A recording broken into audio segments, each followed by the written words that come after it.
আর যারা তৃণমূলের party office ভাঙছে, আমি তাদের বলবো যে অনেক অত্যাচার তো করেছেন তৃণমূল কংগ্রেসের নেতাদের উপর, কর্মীদের উপর, পার্টি অফিস ভাঙা, গুড়িয়ে দেওয়া। যে ধারায়, যে আইনে আজকে পার্টি অফিসগুলো ভাঙা হয়েছে না, একই আইনে কিন্তু যখন আবার সরকার পাল্টাবে, বিজেপির একটা পার্টি অফিস বাংলায় থাকবে না। অভিষেক বন্দ্যোপাধ্যায়ের ছবিতে জুতোর মালা ডিম নিক্ষেপ করে বিজেপির বিক্ষোভ। অভিষেক বন্দ্যোপাধ্যায়ের ছবিতে জুতোর মালা পরিয়ে এবং একের পর এক ডিম নিক্ষেপ করে প্রতিবাদ জানালো বিজেপির কর্মী সমর্থকরা। সোমবার দুর্গাপুর সরকারি মহাবিদ্যালয়ের সামনে বিক্ষোভ কর্মসূচির আয়োজন করে বিজেপির দাবি, সম্প্রতি অভিষেক বন্দ্যোপাধ্যায় মন্তব্য করেছেন যে 2031 সালে বিজেপি ক্ষমতা থেকে সরে গেলে রাজ্যে বিজেপির সমস্ত কার্যালয় গুড়িয়ে দেওয়া হবে। এই মন্তব্যকে উস্কানিমূলক বলে অভিযোগ তুলে তার প্রতিবাদে রাস্তায় নামে বিজেপি। বিক্ষোভ চলাকালীন অভিষেক বন্দ্যোপাধ্যায়ের ছবিতে জুতোর মালা পরানো হয় এবং প্রতীকী প্রতিবাদ হিসেবে ডিম নিক্ষেপ করা হয়। উপস্থিত বিজেপি কর্মী সমর্থকদের অভিযোগ, এই ধরনের রাজনৈতিক মন্তব্য রাজ্যের পরিবেশকে অশান্ত করে তুলতে পারে।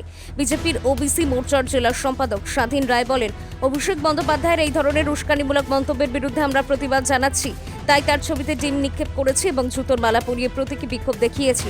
ভবিষ্যতেও যদি এই ধরনের মন্তব্য করা হয় তাহলে আমরা আরও বৃহত্তর আন্দোলনের পথে হাঁটব। উল্লেখ্য, অভিষেক বন্দ্যোপাধ্যায়ের বক্তব্য নিয়ে রাজনৈতিক মহলে ইতিমধ্যে বিতর্ক তৈরি হয়েছে।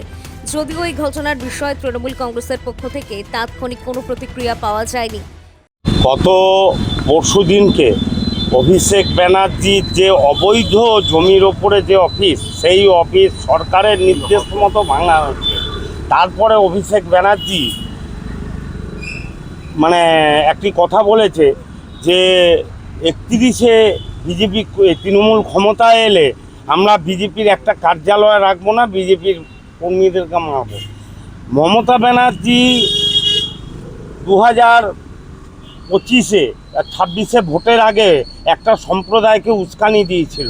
সেই উস্কানিতে বলেছিল যে আমরা যদি এই সম্প্রদায়টাকে ছেড়ে দিই তাহলে হিন্দুদের 12টা বেজে যাবে। তো অভিষেক ব্যানার্জি ক্ষমতা থেকে যাবার পরেও তার এই ধরনের আচরণ। আর আমাদের নয়নের মণি মাননীয় শুভেন্দুদা, আমাদের পশ্চিমবাংলার জননেতা শুভেন্দুদার প্রশাসনকে ও চ্যালেঞ্জ করার অধিকারও কোথা থেকে পেল, আমরা এটা জানতে চাইছি। আজকে এই তারই প্রতিবাদে আমরা বিজেপির কর্মীরা আজকে উনার ডিম থেরাপি চললো অভিষেক ব্যানার্জির ওপরে। উনাকে সামনে পাইনি, তাই উনার ছবির প্রতিকৃতিতে আমরা ডিম থেরাপি দিলাম, জুতোর মালা পরালাম মুখে সমস্ত বিজেপির কর্মীরা মিলে উনার এই বক্তব্যের জন্য। আজ পর্যন্ত আমরা 4 তারিখে ক্ষমতায় আসার পর থেকে একটা তৃণমূলের অফিস আমরা দখল করিনি। আমাদের মাননীয় অভিভাবক পূর্ব বিধানসভা চন্দ্রশেখর দার নির্দেশ মতো যতগুলো 23 নম্বরে দেবু সাই, 25 নম্বরে দীপুল আহা, 26 নম্বরে দীপেন মাঝির অফিস আমি ফেরত দিয়ে এসেছি চাবি খুলে, আমাদের এমএলএ মাননীয় দাদা বিধায়কের নির্দেশ মতো। তারপরেও উনি বাইরে না বেরিয়ে এই কথাটা কি করে বলেন যে ওনাদের অফিস ভেঙে যাচ্ছে, অফিস দখল করে নিচ্ছি, তৃণমূল কর্মীরা মার খাচ্ছে। তৃণমূল কর্মীদের একটাকেও মারা হয়নি, ওরা নিজেরা ভয়ে ঘর ছেড়েছে।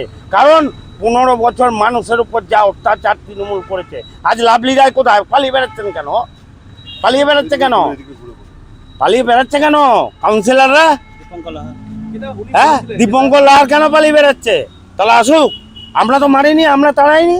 তো আমরা তার তীব্র ধিক্কার এবং প্রতিবাদ জানাচ্ছি এই কারণ আমাদের সম্মানীয় চোখের মণি শুভেন্দুদা এবং আমাদের রাজ্য সভাপতি ও সম্মানীয় শ্রমিক ভট্টাচার্য মহাশয় আমাদের বিজেপি কর্মীদের হাত বেঁধে দিয়েছেন। তিনি আমাদের দল 4 তারিখের পরই ঘোষণা করে দিয়েছে কারুর ওপর হাত তোলা যাবে না, কোনো অফিস দখল হবে না, কারুর বাড়িঘর দখল হবে না। আমরা বিজেপি কর্মীরা তার নির্দেশ মেনে চলি। আজকে কি করলেন আপনারা? আজকে আমরা এই অভিষেকের গ্রেপ্তারের দাবিতে তাকে ডিম থেরাপি চললো, তার উপরে জুতোর মালা পরা, মানুষ ক্ষোভে এসব করলো তার এই বক্তব্যের জন্য। কারণ আমরা যেখানে বিজেপি কর্মীরা আমরা কিছু করিনি তৃণমূলদের, সেখানে তৃণমূলের নেতা হয়ে এই উস্কানিমূলক বক্তব্য এটা মেনে নেওয়া যায় না ক্ষমতা থেকে চলে যাবার পর। আমার নাম স্বাধীন রায়, আমি ওবিসি মোর্চার জেলা সম্পাদক। ব্যুরো রিপোর্ট, নিউজ বঙ্গ লেখনী।